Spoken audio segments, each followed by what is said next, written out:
बहुत पुराने जमाने की बात है। ब्रजभूमि में एक बड़े भारी भक्त रहा करते थे, संत हरिदास जी। उनका जीवन सादा सादा था, त्याग से भरा था और ठाकुर जी के चरणन में उनका प्रेम अपार था। धन दौलत उनके पास कुछ खास न थी, पर हृदय में भक्ति की अथाह पूंजी भरी पड़ी थी। एक दिन भजन करते करते उनके मन में एक पवित्र भाव जाग उठो। मन में सोचा, क्यों न मैं अपने ठाकुर जी के लिए फूलन को एक सुंदर मंदिर बनाऊं, ईंट पत्थर को नहीं, बस प्रेम से सजा हुआ। यही भाव धर के संत हरिदास जी मथुरा पहुंच गए। फूलन की मंडी में तरह तरह के फूल सजे थे, पर एक ओर रखे देशी गुलाब देखत ही उनका मन अटक गयो। कोमल पंखुड़ियां, ताजगी भरा रंग और ऐसी महक कि सीधे मन में उतर जाए। संत जी वहीं टिटक गए, फूल वाले से दाम पूछे और बात पक्की कर ली। जैसे ही वे पैसे दे रहे थे, उसी समय वहां बादशाह अकबर के महल की देख रेख करने वाला एक शाही व्यवस्थापक आ निकसो। उसको हुक्म मिलो था कि महल सजावे को सबसे बढ़िया फूल ले आवे। उसकी निगाह उन्हीं गुलाबन पे पड़ गई। रौब दिखावत बोला, ये गुलाब हमें दे दे। फूल वाले ने हाथ जोड़ के कहा, हुजूर, ये फूल तो इन साधु महाराज को बेच दिए गए हैं। व्यवस्थापक बोला, मुझसे दोगुने दाम ले ले और फूल हमें दे दे। तभी संत हरिदास जी शांत भाव से बोले, भैया, जो चीज बिक चुकी हो उसका दाम बढ़ाए लेना, कौन सी मर्यादा है? तुम कोई और फूल ले लो। इतना सुनते ही व्यवस्थापक का माथा गर्म हो गयो। ऊंची आवाज में बोला, जानते हो हम कौन हैं? हम बादशाह अकबर के महल की व्यवस्था देखते हैं। संत जी एक पल को चौंके, फिर मुस्कुरा के बोले, अच्छा, तो तुम एक राजा के सेवक हो और हम ब्रह्मांड के राजा ठाकुर श्री कृष्ण के सेवक हैं।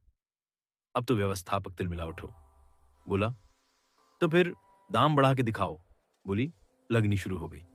10 पैसे, 20 पैसे, 50 पैसे, 1 रुपया, 2 रुपए, 5 रुपए। आखिर में व्यवस्थापक बोला, 50 रुपए। संत हरिदास जी बिल्कुल शांत भाव से बोले, 100 रुपए। पूरी मंडी सन्न रह गई। 100 रुपए उस जमाने में बहुत बड़ी रकम थी। अब व्यवस्थापक के मन में डर बैठ गया। सोचने लागो, अगर मैं 100 रुपए के फूल ले गयो तो बादशाह ने इनाम देगा, उल्टा दंड देगा। डर के मारे वो चुपचाप वहां से हट गए। उसके जाते ही फूल वाले ने संत हरिदास जी की ओर देखा और दृढ़ता से बोला, महाराज, अब बात यहां तक आ गई है। अब चाहे फूल रहे या न रहे, मैं ये गुलाब 100 रुपए में ही दूंगा, क्योंकि आपने यही बोली लगाई है। संत जी ने शांत स्वर में कहा, ठीक है भाई, मैंने भी वचन दिया है कि 100 रुपए ही दूंगा, पर अभी मेरे पास इतने पैसे नहीं हैं। संत हरिदास जी वापस लौट आए। जो कुछ उनके पास था, थोड़ी सी जमीन, आभूषण और जायदाद, सब गिरवी रख दी। किसी तरह 100 रुपए पूरे किए। फिर वे लौटे, फूल वाले को 100 रुपए दिए और गुलाब लेकर वृंदावन पहुंच गए। एक पेड़ के नीचे ठाकुर जी विराजमान थे।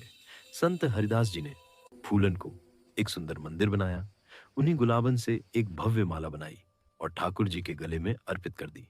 उसी समय गिरिराज जी में श्रीनाथ जी की आरती चल रही थी। जैसे ही माला डाली गई, उधर आरती के बीच ठाकुर जी की गर्दन आप झुक गई। नेत्रण से टप टप आंसू बह निकसे। सब अचंभित रह गए। गोसाई जी बोले, जय जय का भयो। ठाकुर जी बोले, गोसाई जी, पूरो त्रिलोकी को भार उठावे वालों मैं कृष्ण, पर उस भक्त की माला को भार मुझसे नहीं उठ रहो। तुरंत आरती रोक दी गई। गोसाई जी ने शिष्यों से कहा, ढूंढो, वो कौन सा भगत है जिसके प्रेम ने भगवान को झुका दियो। खोज करते करते वो भगत मंदिर के बाहर एक ओर बैठो मिल गयो। सब लोग मिलकर उसका सारा धन वापस लौटा दिए, जमीन, जायदाद, सब कुछ। उसे मंदिर के भीतर लाए। गोसाई जी ने ठाकुर जी के गले से माला उतारी और जैसे ही संत हरिदास जी के गले में डाली, ठाकुर जी सीधे खड़े हो गए और ऊपर दृष्टि उठाई, मानो स्वयं कह रहे हों, अरे, कोई प्रेम करण वालो आए तो सही, लुटान वालो आए तो सही।